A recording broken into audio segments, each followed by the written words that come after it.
After leaving the Imperial Mage Department, Inigo made his way back toward the inner city gates, heading straight for the guard post where he'd first been processed.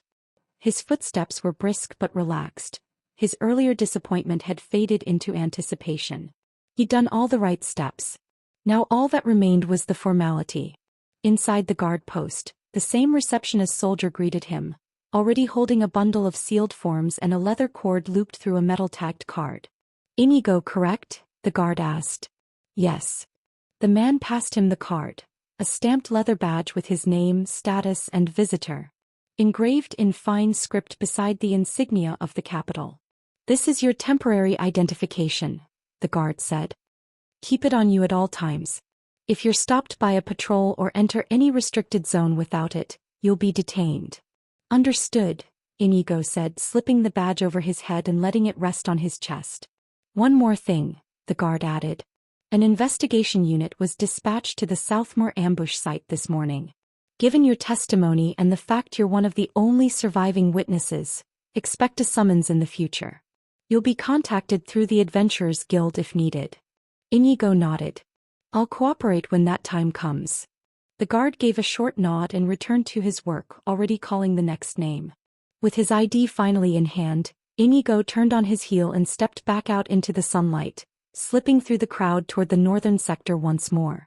This time, no guards stopped him when he approached the Imperial Mage Department. One glance at the leather badge was enough for them to gesture him through the front gate. "Proceed to the front desk just beyond the atrium," one of them said. "Ask for a preliminary mana assessment." Inside, the contrast from the noisy streets of Elandra was immediate. The air was cooler, laced with the faint scent of parchment and ink. Marble floors stretched in sweeping arcs beneath an intricate mosaic dome that depicted various mythical beasts and swirling magical elements. Runes pulsed faintly across the high stone pillars like veins of light. This wasn't a military fortress or dusty old library. It was a cathedral of knowledge. A young mage in training, likely no older than 20, greeted him at a circular desk near the atrium's center. "Mana assessment?" she asked, seeing the look on his face. Inigo nodded. "Yes. I'd like to know if I have magical aptitude. I've never been tested." "Identification," she prompted. He showed the ID. She checked it, nodded, then gestured to a hallway behind her. "Follow the left corridor and head to testing chamber 3. Someone will meet you there." Inigo made his way as instructed. The hallways were lined with glowing glyphs and old paintings of legendary casters. Mages locked in battle with dragons, priests healing broken armies, enchanters infusing weapons with spells of fire and frost. It was starting to feel less like a test and more like a secret initiation. Inside Chamber 3, a circular room waited. Simple stone floors. A glass sphere on a pedestal at the center. A single-robed man in his 40s stood at the side, flipping through a thick tome until he noticed Inigo. "You're the one who wants to get tested?" "I am." The man nodded. "I'm Arlen. Mage Division Examiner, 4th Circle. We'll start with a basic resonance scan." He gestured to the pedestal. "Place both hands on the sphere and close your eyes. Focus inward. If you have any mana, the crystal will pulse in color. It'll also help us determine elemental alignment, if any." Inigo stepped forward and placed his hands on the cool glass surface. He closed his eyes. First, nothing happened. Just silence and his own breathing. Then a low hum. The sphere began to glow faintly. Soft white at first. Then a ripple of blue. Then violet. Then nothing. No flame. No green. No red or yellow streaks. Arlen stepped closer, squinting at the sphere. "Curious," he murmured. "What is it?" Inigo asked. "You do have mana," Arlen said, "but no elemental affinity." "None." The examiner shook his head. "No fire, water, air, or earth. No lightning. No ice. You're not attuned to the primal forces, which is rare, but not unheard of. So, what kind of magic do I have?" "You have access to what we call augmentation magic," Arlen explained. "Supportive in nature. Enhancement-based. You might not throw fireballs, but you can boost your physical traits. Speed, reflexes. Even imbue objects with temporary magical properties." Inigo's thoughts raced. "Wait, enhance objects? Does that mean I can enchant weapons? He asked. To a degree, Arlen said, nodding. With enough control and focus, yes. The enchantments won't be permanent, but they'll last long enough to matter in a fight. Like coating bullets in energy. Empowering his rifle with piercing capabilities. Or infusing his knife to cut through magical barriers. The possibilities suddenly exploded in his head. What about creatures that aren't physical? Inigo asked. Ghosts. Spirits. Stuff like that. Ordinary weapons wouldn't touch them, Arlen said. But if you imbue your weapon with mana. Yes. You could harm incorporeal beings. That sealed it. Even if his system gave him the power of modern warfare, it wouldn't help against beings immune to the physical. But now. He had a countermeasure. His system gave him the bullets. His magic would give them bite. I'll need training, Inigo said aloud. Where can I learn to control it? You can return here for supervised lessons or attend workshops at the Adventurers Guild. Just show your ID at either location and request mana enhancement training. We'll schedule sessions based on your availability. Understood. Arlen stepped forward and handed him a scroll. This confirms your mana category. Enhancement type non-elemental. You may need it when applying for advanced licenses or registering for special quests. Inigo accepted the scroll. Thank you, sir. The examiner offered a rare smile. Support mages are overlooked. But in the right hands they're more dangerous than fire or lightning. The sun was already starting its descent when Inigo returned to the Adventurers Guild, his new leather identification badge swinging gently against his chest. The crowd had thinned a little, but the hall was still alive with the usual din, laughing adventurers, clattering mugs, and the low thrum of chatter that never truly faded. He made his way straight to the front desk, where the same receptionist from earlier sat poised with her feather quill, scribbling onto a parchment with practiced precision. Her blonde hair was neatly tied back as always, not a strand out of place beneath the dim golden light of the wall sconces. She wore that same professional half-smile, and when she looked up to see him, the warmth in her expression deepened. Back again, Mr. Inigo? She asked, setting her quill aside. Inigo gave a small nod, holding up his ID. I've got it now. She accepted it gracefully, examined the details, then handed it back with a nod of approval. Everything checks out. Welcome to official status. Thanks, he said, then leaned slightly closer to the counter, lowering his voice. I'd like to take on a quest. Of course, she replied, already reaching for a registry logbook. Do you have one in mind? I saw one earlier, Inigo said. Goblin extermination. Thrink. Cave subjugation. That made her pause. She flipped through the log until she found the listing, eyes narrowing slightly as she reviewed the quest description. Yes, it's still active. South of the city, about half a day's ride into the foothills. Estimated goblin numbers, 15 to 20. Possibly a chieftain. Cave structure. Ambush risk high. She looked back at him, more serious now. I should inform you that this is a C-rank subjugation quest. Most adventurers don't attempt it alone. I can handle it, Inigo said calmly but firmly. Her eyes lingered on him, studying his face. You understand that if you accept this and die in the process, the guild holds no responsibility. No rescue teams. No bounty payout if your corpse goes missing. Are you sure? I'm sure. A moment of silence passed between them. Then she sighed, reached for a stamp and began processing the quest form. Very well. Standard reward is 15 silver coins, with an additional 5 for eliminating the chieftain if confirmed. Tusk and ear collection required as proof. She handed him the assignment sheet. Inigo accepted it and slipped it into his satchel, then hesitated a moment before smiling faintly. Hey, I've been coming to this counter a lot. But I never got your name. She blinked, a little surprised but smiled. Elise. Elise, he repeated. That's a nice name. Thank you, she replied, a hint of a blush rising in her cheeks despite her composed demeanor. He tilted his head, lips curling into a teasing smirk. So tell me, Elise. Hypothetically, if I come back from this quest alive, coins in hand, would 15 silver be enough to cover dinner with a beautiful receptionist? That caught her off guard. She blinked again, then gave a small laugh. Flattery, huh? I see the adventurer's confidence kicked in. I'm just asking a question, he said, holding his hands up playfully. Purely academic. Elise leaned forward slightly, resting her arms on the counter, eyes half-lidded with mock scrutiny. Survive the goblin cave. Come back in one piece. Then maybe I'll consider your proposal. Inigo gave a mock salute. Then I guess I've got all the motivation I need. Good luck, Inigo, she said, amusement still in her voice. Try not to die. It'd be such a waste. He turned with a small grin and made his way out of the guild hall, the form tucked securely in his satchel and the image of her amused smile lingering in his mind. Equip. Combat uniform, active mode. Equip. M4A1 rifle, standard loadout. Equip. Sidearm, Desert Eagle. Equip. Tactical visor, enhanced threat detection mode. The digital shimmer of his gear replaced his civilian clothes in seconds. Black body armor snugly fit against his frame.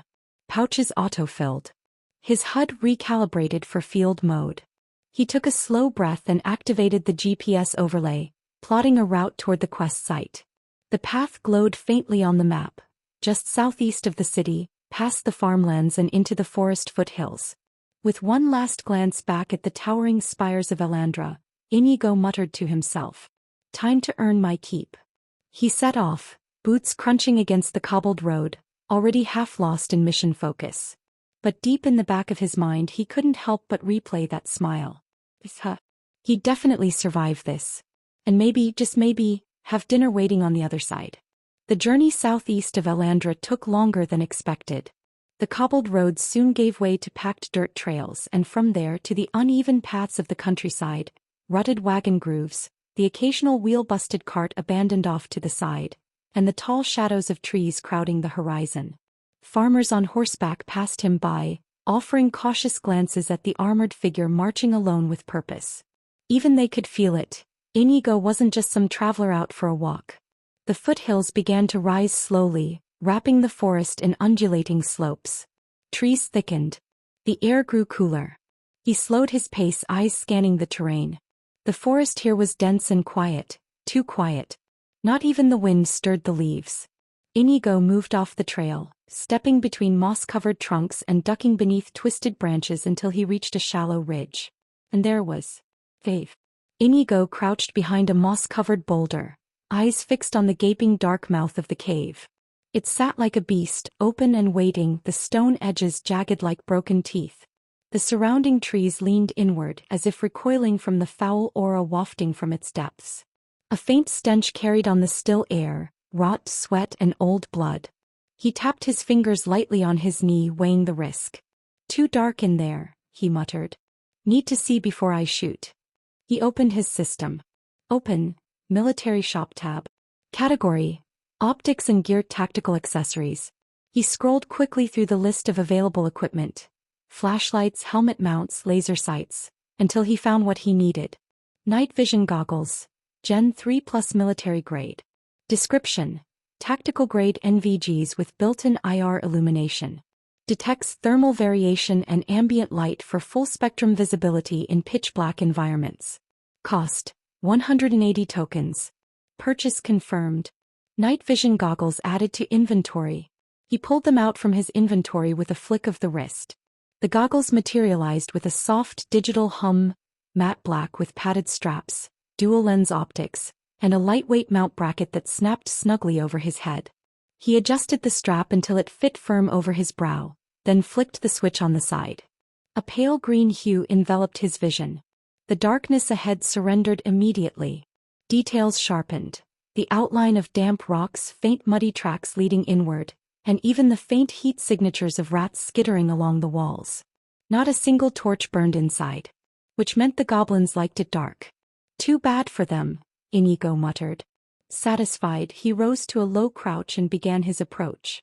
Step by step, his boots pressed silently into the damp soil. He reached the cave's mouth and stopped just before crossing the threshold. A last breath, slow and steady. Then he slipped inside. The temperature dropped immediately. Moisture clung to the stone walls and ceiling, every step echoing faintly despite his caution. With his night vision active, the path unfolded before him, narrow at first, then opening into a slightly wider tunnel. He moved carefully, rifle raised, muzzle tracking every shadow. The silence was deceiving. Goblins weren't known for discipline or stillness. If this was their home, they had to be nearby. Which meant they were waiting. He spotted movement ahead. Small, fast, ducking behind a jutting stone. He paused, lowered his stance and watched. More heat signatures bloomed into view. Small bodies hunched and twitching, barely the height of his waist. 4 of them. One armed with a rusted sword, another with a short spear. Crude, mismatched armor clung to their green bodies like old meat on bones. They were waiting in ambush. "I see you," Inigo whispered. He didn't fire immediately. Instead he checked the angles, walls, ceiling height, potential ricochet. Then he raised his rifle and squeezed the trigger. Whip. Whip. 2 goblins dropped before the others could react. One took a round through the throat, collapsing with a wet gurgle. The other fell backward, its crude shield useless against a high-velocity round. The remaining 2 screamed. One charged, the other turned to flee. Inigo pivoted. Whip. The runner crumpled before it could round the corner. The last one came straight at him, spear poised like a lunging dog. Inigo sidestepped, caught the shaft with one hand, and buried his combat knife into the goblin's neck. It spasmed once, then went limp. He yanked the blade free, wiped it clean on the creature's ragged tunic and stood still for a moment, listening. No alarm. No rallying cry. He glanced toward a side tunnel that curved off to the left. Tracks were denser there. Blood trails. Fresh droppings. Scratches along the walls. That had to be where the main nest was. He moved. The deeper he went, the worse the air became. Hotter, fouler, laced with the coppery stink of meat and goblin musk. The tunnel widened into a larger chamber, maybe 15 meters across. Crude nests made of bones and animal skins lined the edges. A rotted carcass, possibly a goat, hung from a crude rack, flies dancing over it. Then he saw them. Red heat signatures. 16 goblins scattered throughout the chamber. And one larger shape seated on what looked like a pile of looted furniture. Bigger, broader, wearing the skull of some beast as a makeshift helm. The chieftain. Inigo pulled back into the shadows. Open. Inventory tactical options. Whip. Flashbang, left hand. He pulled the pin, leaned around the bend and hurled the grenade high into the chamber. 1 second. Bang. A burst of white light and sound shattered the darkness. He charged in before the echoes faded. His M4A1 roared in short bursts, each shot clean and precise. Goblins screamed, blinded and deafened, flailing wildly. Thwip thwip thwip thwip thwip. They dropped one by one, through the chest, the throat, the skull. One tried to crawl away, he ended it with a double tap to the back. Another threw a rock in desperation. Useless. He pivoted, took aim and dropped it. Only one figure remained standing. The chieftain. The brute snarled, swinging a jagged iron cleaver and charging like a bull. Its face contorted in fury beneath the beast's skull. Inigo didn't flinch. He dropped his rifle to his sling, drew the Desert Eagle and fired. The round struck center mass. The chieftain staggered. He fired again, this time to the head. The beast's skull cracked and the body crumpled. Inigo exhaled, smoke curling from the barrel of the pistol. Silence. The chamber was littered with bodies. Steam rose from fresh kills. His breath was calm, but his pulse thundered with adrenaline. Quest update. Goblin subjugation. Complete. Total eliminated. 17 chieftain confirmed. Tokens earned 350. Token balance. 1583. Inigo moved quickly, collecting ears and tusks from each goblin. It was brutal work but necessary. Proof of the kill. Proof of survival. Proof for Elise. When he finished, he stood at the center of the bloodied nest, breath slow and even, the green glow of his goggles flickering against the carnage. This is easier than I expected. But he noticed that there was another entrance, leading to a deeper part of the cave. It wasn't stated in the quest that there was that part in this place, but whatever lies deeper in it must mean there could be more. After all, the goblins that he had encountered so far are too few. I'll try and explore it. The flickering green glow of Inigo's night vision goggles cast eerie light across the narrow tunnel ahead. The deeper section of the cave yawned before him like a second throat, tighter, darker, unmarked on any quest notice. He moved forward cautiously, one hand on the grip of his M4A1, the other steadying against the damp cave wall. This wasn't part of the contract, but instinct told him something else lived down here. Something the surface goblins served, maybe even protected. The air grew heavier, warmer. He heard it before he saw it, a strange squelching noise like meat dragging against stone. And then the echoing sounds of faint, shrill squeals. Dozens of them. High-pitched. Weak. He turned a corner and found the chamber. It was small, barely 8 meters wide, but packed. Nestled in piles of straw, rags, and rotting hides were goblins. Not warriors. Not even armed. Infants. Dozens of them. Their skin a pale, sickly green, their limbs stubby and underdeveloped. Some crawled. Others huddled together in groups. They squeaked, whined, and blinked against the green of his vision. Inigo's finger hovered over the trigger. He could feel his chest tighten, not with hesitation but with tension. With clarity. These weren't misunderstood beasts. They weren't children in any human sense. They were monsters. Leave one alive and 10 more will come back to kill. He didn't speak. He didn't hesitate. He raised his rifle. Thwip. Thwip. Thwip. The first row fell, twitching as the rounds tore through their soft bodies.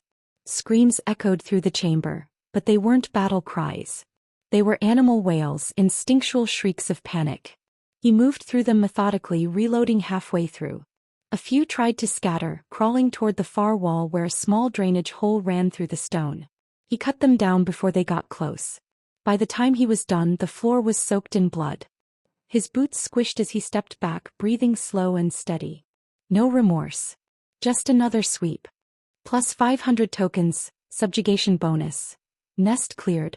Plus 1,000 tokens, threat prevention. Future horde eliminated. Total token balance, 3,083. He stared at the system messages for a moment, then dismissed them. It was a right decision to massacre those babies. He had gotten a lot of tokens out of it. But proof. He still needed proof.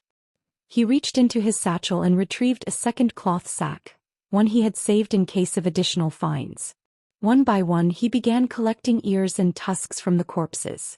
They were smaller but distinct. And no guild would question the weight of goblin blood. By the time he stepped out of the deeper tunnel, the stink clung to him like a second skin. His gloves were red.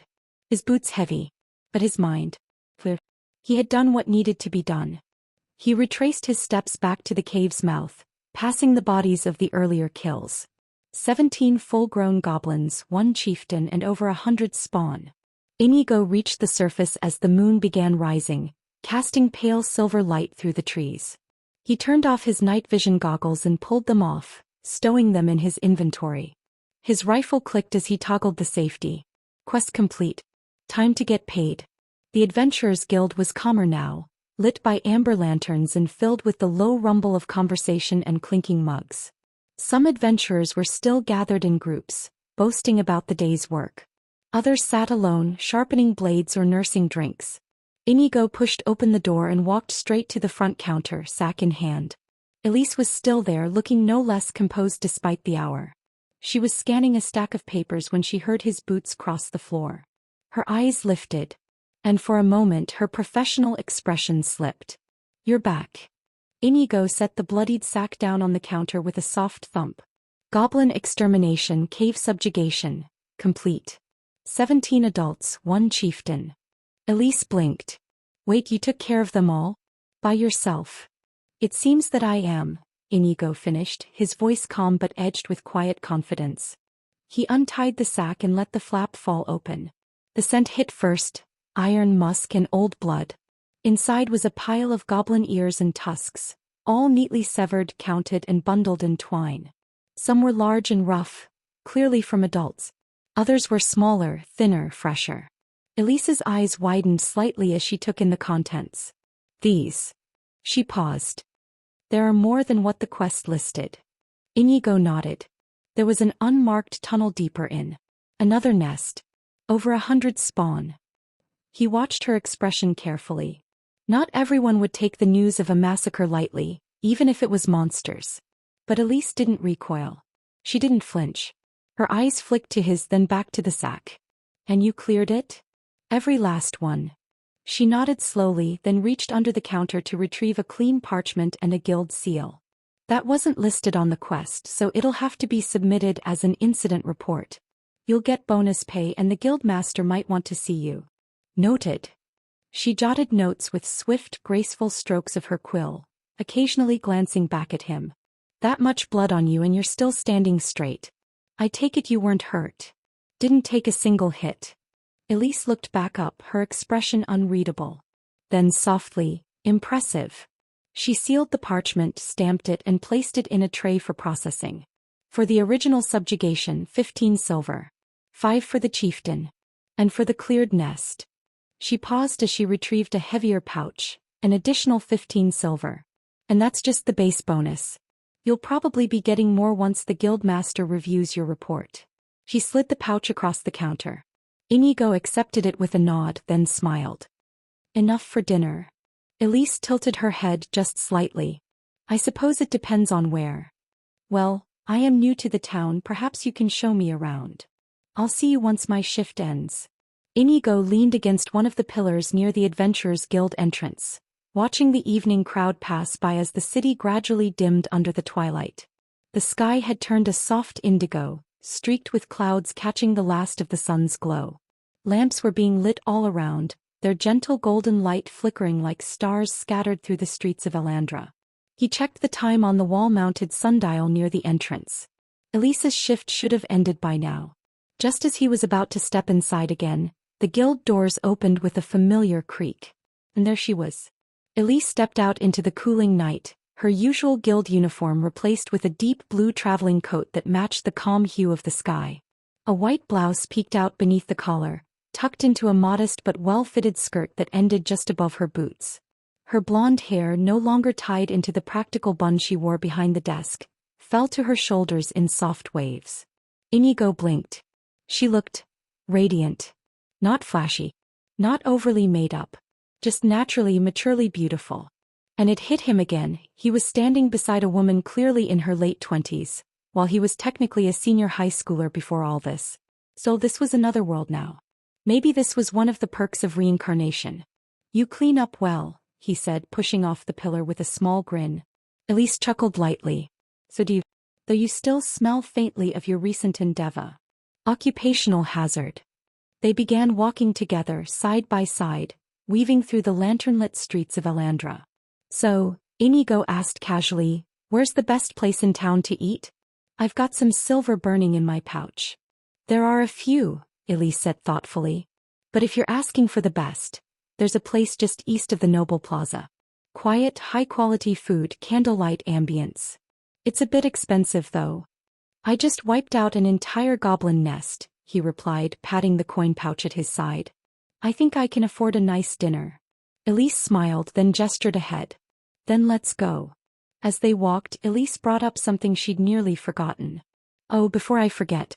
The guildmaster wanted to see you. He's swamped this week with war contracts and delegation paperwork, but he asked me to tell you he'll be available next week. Inigo raised an eyebrow. War contracts. There's tension brewing in the north, she said. Border patrols getting stretched thin. Monster raids increasing. Nothing too serious yet, but it's putting pressure on the Adventurers Guild system. Inigo stored the info away. Something told him that kind of detail would matter later. They arrived at the restaurant shortly after. It was a tall, elegant building tucked between a bookstore and a florist, its entrance framed by ivy-draped columns and a wrought iron sign that read La Farines. Soft violin music played inside. Warm light poured through arched windows. The scent of roasting meat, fresh bread, and herbed butter drifted out with every opening of the front door. The interior looked like something straight out of a romantic medieval anime. Arched stone ceilings, flickering chandeliers, and wood-paneled walls adorned with oil paintings of cities and landscapes. Waiters in vests and aprons moved between tables elegantly. They were seated near a corner window, away from the main crowd. A candelabra flickered between them. Inigo opened the menu and scanned the listings. Roasted duck with herb sauce. Braised beef and wine reduction. Garlic-laced mashed tubers. Buttered mushrooms and whitefish. He glanced at Elise. Order whatever you want. My treat. She smiled and selected a warm stew and a honey-glazed bread plate. Inigo went with the roast beef and seasonal greens. As the drinks arrived, crystal clear spring water served in silver-rimmed goblets. Inigo leaned back in his chair. "Mind if I ask a few questions?" he said, tone casual. Still trying to get a grip on how this world works. Elise sipped her drink, then nodded. "Ask away. First, how's the government structured? Like, is there a king? A council?" "Aldrich is a constitutional monarchy," she said. "There's a royal family, House Aldrich, but most day-to-day decisions are handled by the Central Council. Think of them like ministers, each overseeing a department. Military, trade, magic, law, that sort of thing." "Interesting," Inigo murmured. "So the king isn't absolute?" "Not since the Purging War 100 years ago," Elise said. "Before that, monarchs held complete authority. But too much power led to civil unrest. Now the king's more of a symbol and a diplomatic figurehead, while the council manages policy." Inigo nodded slowly. "What about magic academies? I saw those students earlier in the plaza. There are 3 major academies in the kingdom. The one here in Elandra is the most prestigious. It's called Kilaris. They accept applicants twice a year. Is it hard to get in?" "For most people, yes.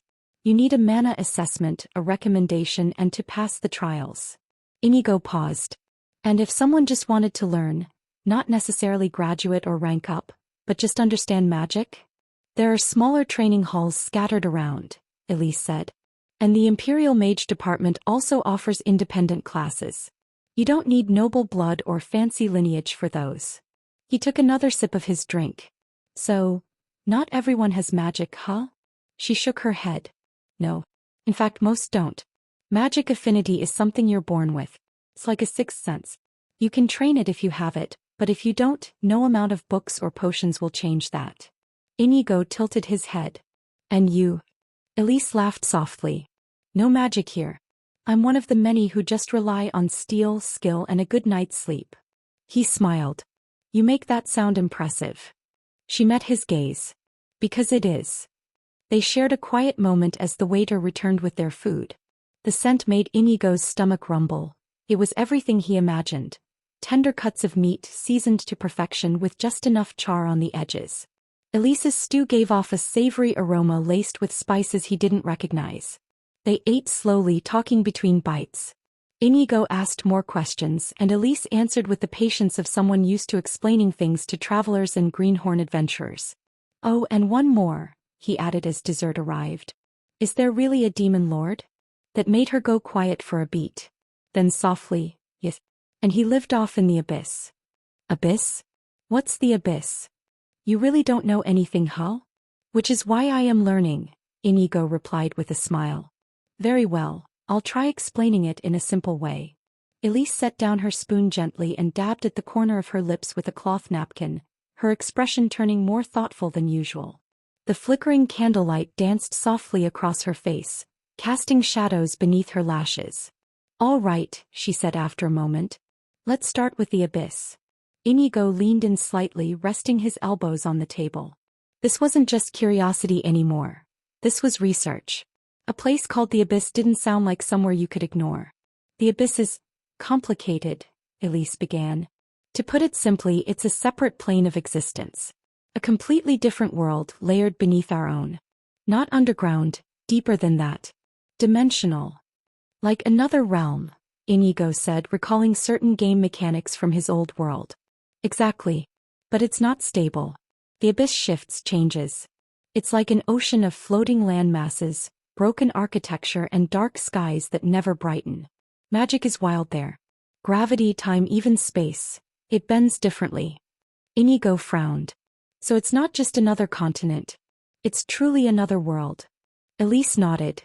"That's why when the demon race first emerged from the Abyss, we weren't ready." "Wait.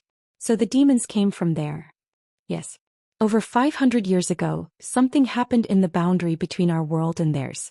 A massive rift opened, so wide that it swallowed part of the kingdom of Vareth whole.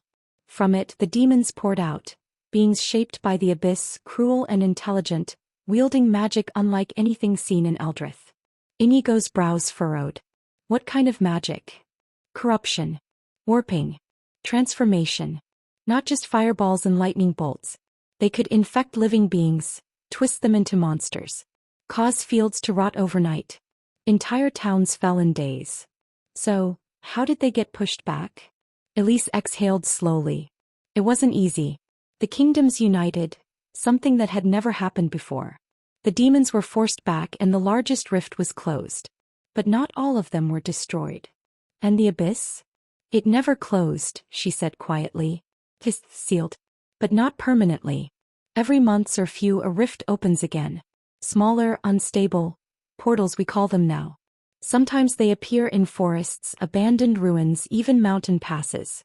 Temporary gateways that connect this world to pieces of the abyss. Inigo nodded slowly, digesting that. So, like dungeons? In function, yes, Elise said. We call them rifts or abyss gates. They're highly dangerous, sometimes unstable. The guild is notified immediately if one appears, and a team of mages will measure the arcane output. He recalled the quest board earlier. I didn't see any rift-related jobs listed.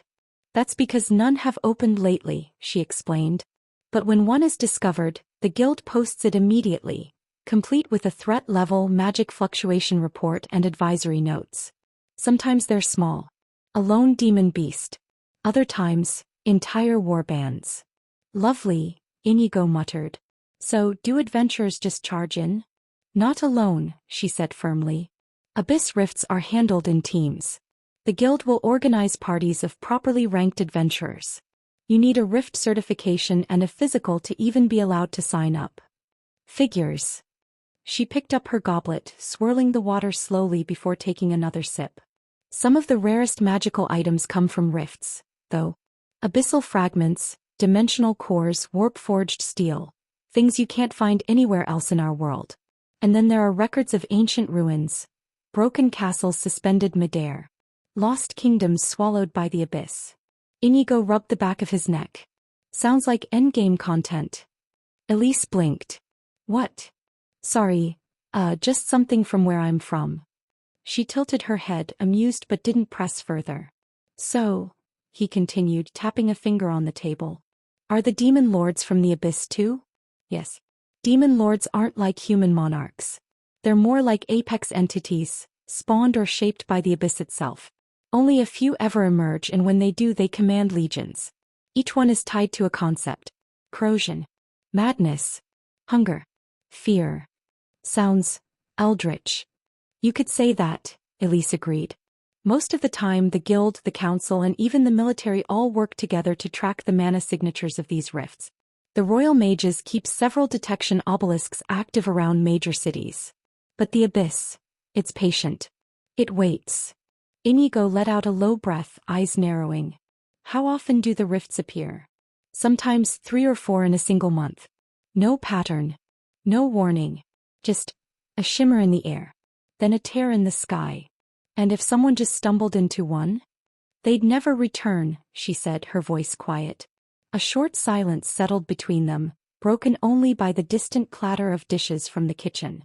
Inigo glanced out the window at the soft night outside, then back to her. You know a lot. I'm a guild receptionist. And I grew up in a city with a portal scare when I was 12. I've seen what happens when people underestimate the abyss. He studied her for a second. She didn't wear armor. She didn't carry a weapon. But she spoke with the weight of someone who had been around danger before. Lived through it. He liked that. Grounded. Thank you, he said. She blinked again. For what? For the info dump. And the dinner. And the company. Elise gave a soft smile. You're welcome. But don't get used to the free lessons. Next time I'm charging. He grinned. Fair enough. They finished their meal quietly, the last few bites feeling warm and comforting. Eventually the waiter returned and Inigo paid the bill without blinking. 42 silver coins total, and he tipped generously. As they stepped back out onto the cobbled streets, the city had grown quieter. The lanterns glowed brighter now against the darker skies. Elise pulled her coat tighter around her shoulders as a soft breeze brushed past. I should get home, she said. I open the guild desk again tomorrow morning. Inigo nodded. Right. I'll walk you back. She gave him a sidelong glance, amused. You don't even know where I live. I'll follow you. Quietly. Like a gentleman. She rolled her eyes but didn't protest. And so they walked side by side through the sleeping streets of Elandra, the sounds of their boots the only thing accompanying them now. They walked through the quiet streets of Elandra, the light from the hanging lanterns painting golden lines across the cobblestones. Inigo glanced at Elise, who walked beside him with her coat gently swaying with each step. As they neared a corner, Elise turned to him. "By the way, Inigo, do you have a place to stay?" He blinked. Good question." She raised an eyebrow, her expression somewhere between amused and incredulous. "You mean to tell me you've been slaying goblins, getting paid, and you still haven't found lodging?" "I was a little busy today," he said with a sheepish grin.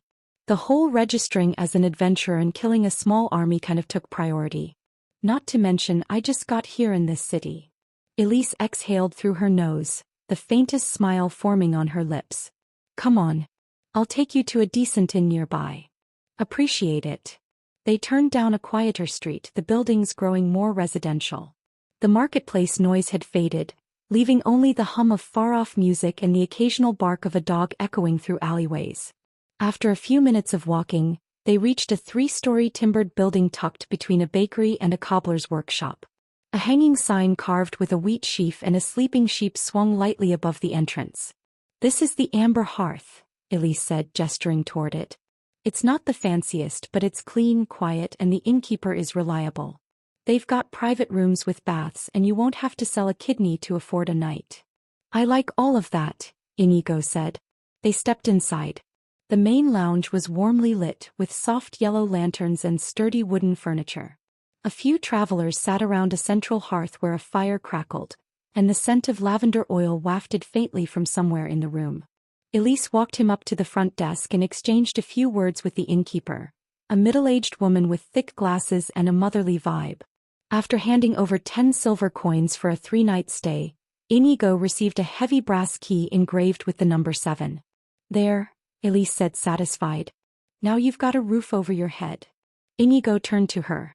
"Now let me return the favor. Let me walk you home." She hesitated. "You don't have to. I'd just be bothering you." He smirked. "You already fed me history, walked me to an inn, and made sure I didn't sleep on the street. I insist." Her eyes narrowed, but not with annoyance, more like faint exasperation at someone stubbornly polite. "Fine. But I'm not making it a habit. Wouldn't dream of it." They headed off again, taking a slower pace this time. The streets were nearly empty now, save for a few patrolling guards and a couple of late-night drunks stumbling out of a tavern. Eventually, they arrived at a modest single-story house nestled along a quiet lane with trimmed hedges and a short wooden fence. Warm light glowed from inside the windows and flower pots lined the ledge. Inigo whistled low. "This is nice. Cozy. Feels like something out of a picture book." Elise looked at it, then sighed. 30 years left to pay it off. He turned to her, confused. "Wait, you finance this?" "Of course," she said. "Not everyone has the gold to buy property outright. The Crown Housing Bank offers interest-based financing options for approved citizens." Inigo just stared for a second. "Hold on, there's financing here?" "Yes," she replied, giving him a sideways look. "How else do you expect people to afford homes?" Inigo looked away, rubbing the back of his neck. It's just not what I expected from a medieval setting." Elise tilted her head, clearly confused. "Medieval setting?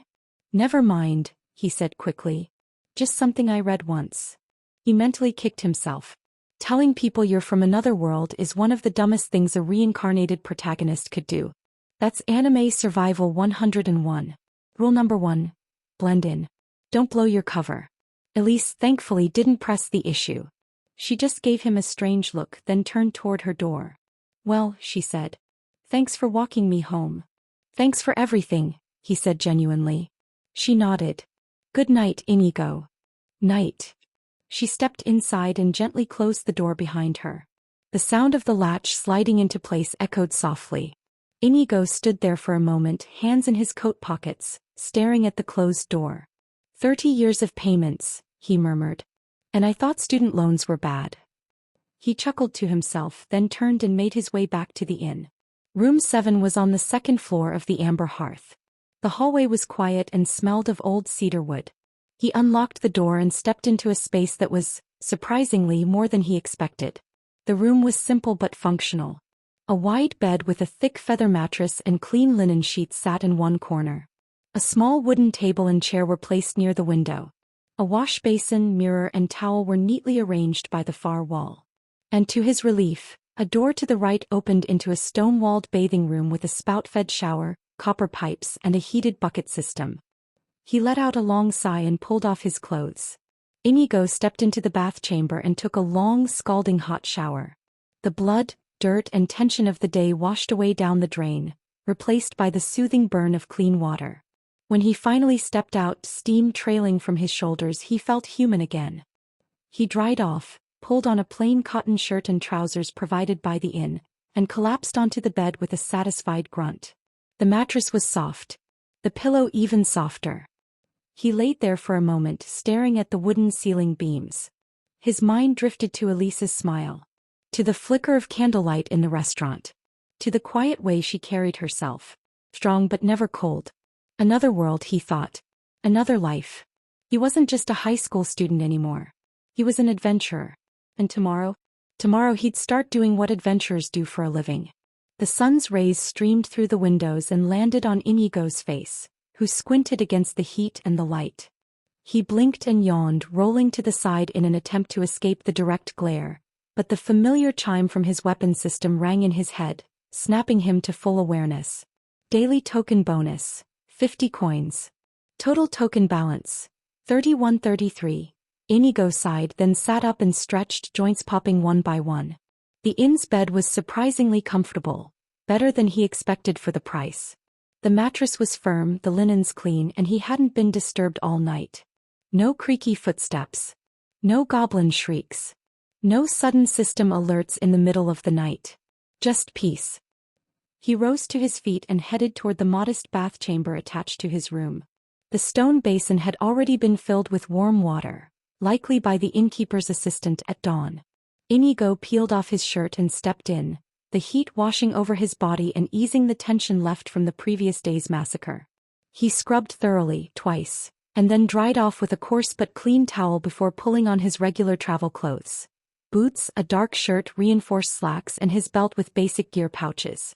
It was simple, but dull.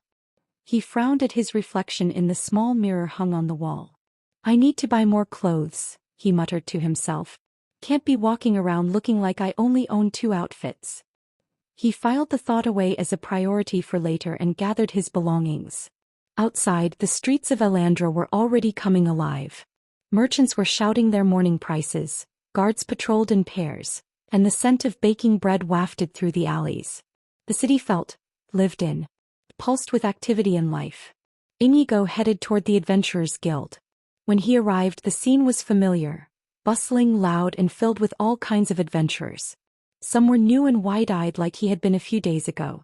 Others were grizzled veterans, leaning against walls with arms crossed and unreadable expressions. The scent of oiled weapons, leather, and cheap breakfast ale filled the air. He made his way toward the quest board. Dozens of parchments fluttered slightly from the breeze of the open doors. His eyes skimmed over herb-gathering missions, escort duties, and pest removal, until something near the top caught his eye. Kobold extermination, A rank. Sightings confirmed in the East Hallow Hills. Multiple armed kobolds have taken over an abandoned mine, reportedly led by a larger alpha type. Estimated numbers, 25 to 30. Reward, 2 gold, 30 silver. Note, recommended for party of 4 or higher. Request approval required. 2 gold and 30 silver, Inigo murmured, raising his brows. That's no joke. After last night's dinner, his coin pouch had been noticeably lighter. He still had over 30 silvers, but if he wanted to keep living comfortably and upgrade his arsenal, he'd need a serious payday. He tore the quest notice from the board and made his way toward the counter. Elise was already at her post, hair neatly tied back again, her guild uniform pressed and flawless. She looked up the moment he approached, a flicker of amusement dancing in her eyes. "You're early," she said. "I figured I'd get ahead of the crowd," Inigo replied, placing the notice on the counter. "Kobold extermination." Her smile faltered. "That one?" He nodded. 2 gold, 30 silver. Looks worth the effort. Elise didn't answer right away. She took the paper and set it aside, her gaze more serious now. You know that's a high-difficulty mission, right? I read the notice. It's meant for a team. For minimum. I work better alone. She raised an eyebrow. That's what the last guy said. What happened to him? He came back with a hole in his gut. Barely made it. Inigo met her gaze without flinching. I'll manage. Elise folded her arms. You'll need approval for this one. I can't authorize it unless you have at least one other person to vouch for you or join your party. He frowned. Come on, no exceptions, she said firmly, though her tone remained gentle. I'm not letting you walk into that mine alone. The guild has its rules for a reason. He glanced around the room. Fine. I'll find someone. Good luck with that, Elise added, already returning to her paperwork. Everyone's already turned it down. No one wants to fight kobolds right now. With a quiet sigh, Inigo stepped away from the counter and began scanning the room. He asked a heavy-set warrior leaning against the back wall. Sorry, already committed, came the reply. He approached a twin-dagger rogue polishing her blades. Pass. A trio of archers? Not suicidal, thanks. One after another, the answer was the same. Either they had other jobs or they weren't interested in kobolds. Apparently, these weren't your typical club-wielding pests. Organized kobold units were infamous for traps, flanking tactics, and fighting in tight quarters. Damn, he muttered, looking back at the quest slip in his hand. That's when he felt someone approach from behind. You're looking for someone to join you? The voice was soft, melodic, but firm. Feminine. Inigo turned. A woman stood there, a hood pulled low over her face. Her cloak was dark green, trimmed with silver, and a longbow was slung across her back. From beneath the hood he caught a glimpse of pale hair, silver-white, and the faint glint of pointed ears. An elf.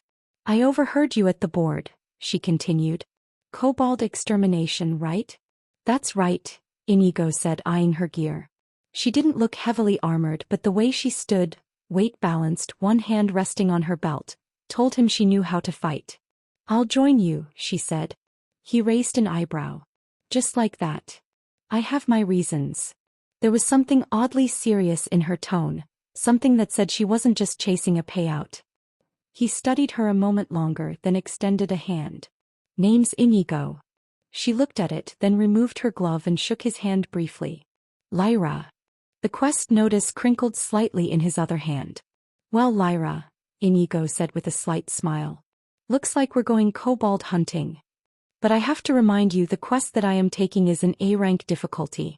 And by looking at your badge you seem to be a newcomer since you're bronze, Inigo said, gesturing subtly to the token hanging from her neck. I could say the same thing to you, Lyra countered smoothly, her eyes flicking toward the bronze badge hanging off his own chest. He gave a half-smile. Yeah, but I have combat experience. I can take care of myself. I can take care of myself too. Don't worry, she replied, her tone even calm. I won't drag you down.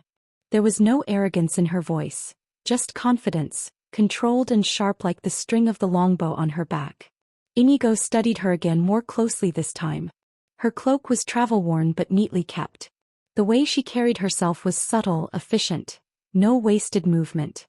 Her gloves were well used, the fingertips stained faintly from resin or sap. And though her quiver wasn't stuffed full, the arrows that were there were handmade. Fletched by someone who knew what they were doing. I suppose we're both risking it, he muttered. Might as well risk it together. She inclined her head slightly. Agreed. They returned to the counter. Elise looked up from her paperwork, and when she saw Lyra next to Inigo, her brows rose. I take it you found someone? She asked, lips quirking into a faint smile.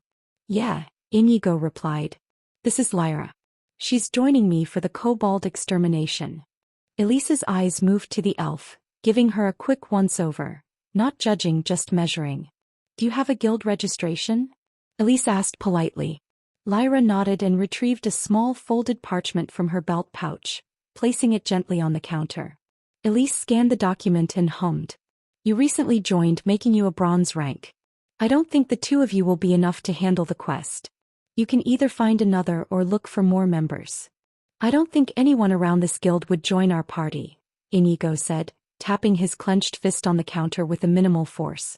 I know there was a waiver I signed when I took that goblin quest. It was a C-rank quest. How about we sign that waiver so the guild won't be responsible for any mishaps that may occur in our mission? Sounds good. Elise's lips thinned. She clearly didn't like it, but she didn't shut it down either. Her eyes drifted between Inigo and Lyra, calculating the risk, the paperwork, and perhaps the headache it might cause her later. You're seriously going to attempt an A-rank kobold extermination, she said slowly, with just the two of you? I've seen worse, Inigo replied. Lyra crossed her arms. I have too. Elise exhaled through her nose, clearly not convinced but out of options. Fine, she muttered. Don't say I didn't try to talk you out of it. She reached under the counter and retrieved a black folder, flipping it open and pulling out a thin sheet of parchment with pre-inscribed runes along the edges. It was the waiver, an Adventurers Guild liability release form, intended for foolhardy missions that didn't meet proper safety protocols. I'm required to explain this in full, Elise said, setting the form between them. By signing this, the guild relinquishes all responsibility should anything happen to either of you. No rescue parties. No life insurance claims. If your corpses are found or not, you will not be counted among the protected. Inigo nodded. Understood. Understood, Lyra echoed. Elise handed them each a feather quill and ink vial. Sign at the bottom. Full name. Blood signature optional but preferred for confirmation. Inigo signed first, Inigo Velasquez, his handwriting crisp and steady. Blood signature? There was none when I signed one. I won't do a blood signature. Lyra followed. She hesitated only for a second before writing out her full name in elegant script. Lyra Artheniel. Elise took both forms and scanned them, then pressed the guild seal onto the lower right corner of each. A quick magical flicker confirmed their registration. She sighed again and slid 2 stamped quest slips across the desk. It's your funeral. Nice to know you care, Inigo said, slipping his slip into his satchel. I do, Elise replied dryly. Which is why I'm not smiling. He smirked. We'll bring back results. I'm sure you will. Just don't bring back pieces of yourselves. Lyra gave a curt nod. We'll be back.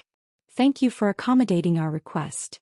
Good luck, Elise said, the words sounding more like a quiet prayer than encouragement.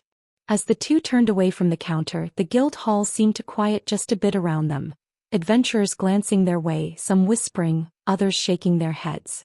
You feel that? Inigo muttered as they pushed through the doors and back into the sunlight. What? Lyra asked. The weight of low expectations. I don't care about anyone's expectations. Oh. Inigo whistled softly. She is the type of girl in the anime who is quiet but cold and skillful. Would she live up to his expectations? It will be answered once they reach the site. Exiting the Adventurers Guild, Inigo remembered Lyra saying that this was personal. He wondered what that was. Miss Lyra, mind if I ask you some questions? Lyra glanced sideways at him, the hood still shadowing most of her face, though the tip of one pointed ear twitched. You may ask, she replied calmly. Whether I answer is another matter. Inigo chuckled. Fair enough. They walked in sync now, boots tapping against the cobbled stone of the street as they made their way toward the city's eastern gate. I was just wondering, Inigo began, what you said earlier, that you had your reasons for taking this quest. Personal ones. What's that about? There was a pause, long enough that he wondered if she'd ignore it entirely. But after a few steps more she spoke. A month ago, Lyra said quietly, a merchant caravan traveling through East Hallow Hills was attacked by a group of organized kobolds. Only one survivor. The others were either killed or taken. One of them was my cousin. Inigo's casual expression sharpened slightly. Taken. That's what the survivor said. They didn't just kill everyone outright. Some were dragged into the mines. So you joined me in hopes of finding your cousin? Do you have a problem with that? I don't have a problem with it. It's just that I am now understanding why this mission is personal to you. She simply nodded and looked ahead, telling him that she is not interested in talking to him for longer. Still, he is partnered with an elf girl, a real elf girl, and with a glance he could tell that she is one of those jade beauties. This is going to be exhilarating. So what do you do, Sir Inigo? Inigo would do just fine. So what is the question specifically? I mean, I don't see any weapons on you. Are you a mage or something? But typically a mage would have a staff or a magic tome. So you were curious about my weapons and abilities, huh? That's understandable, given that we are undertaking such a dangerous quest. I am a marksman. Marksman? Lyra tilted her head to the side. Similar to mine. I am an archer and am related to marksman, but the weapons. Where are you hiding it? It can't be helped, you are too curious about my weapons. Very well, I will show you. Inigo sighed before materializing a desert eagle in his right hand. That's your weapon? Lyra's eyes scanned the pistol on Inigo's hand and couldn't quite picture what it could do. How does it work? You might want to cover your ears, Inigo said, raising the desert eagle slightly, finger resting safely along the frame, not the trigger. Lyra arched an eyebrow but did as told, cupping her hands lightly over her pointed ears. Inigo turned to the open field beside the dirt path they were walking and aimed at a half-rotted wooden signpost in the distance, maybe 20 meters out. Bang! The shot echoed through the still morning like a thunderclap. Birds scattered from nearby trees. The signpost splintered into pieces, the top half spinning through the air before crashing into a bush. Lyra flinched at the sound but quickly removed her hands and stared wide-eyed at the damage. That was loud, she muttered, blinking. Inigo smirked and lowered the weapon. Loud but effective. Lyra stepped forward and examined the remains of the post, her expression serious. It pierced clean through. No arrow I've ever loosed did that kind of damage at that range. She looked back at him. What kind of bow is that? Inigo chuckled. It's not a bow. It's called a gun. From where I come from, it's fairly common. This one's called a Desert Eagle. Fires high-caliber rounds. Hits harder than it looks. Lyra tilted her head slightly again, curiosity flaring behind her calm demeanor. From where you come from? Inigo realized his slip and cleared his throat. Let's just say I'm not local. Long story. Another realm? She asked plainly, as if that kind of thing wasn't impossible in a world where elves and kobolds existed. Maybe. He shrugged, neither confirming nor denying. She didn't press. I see. Well, I suppose that explains the weapon. Still, what about ammunition? I have enough, Inigo said simply. And if I run out, I have other means. He flipped the gun once in his hand before dematerializing it back into his inventory. Let's just say I'm equipped for prolonged combat. Lyra nodded, seemingly satisfied.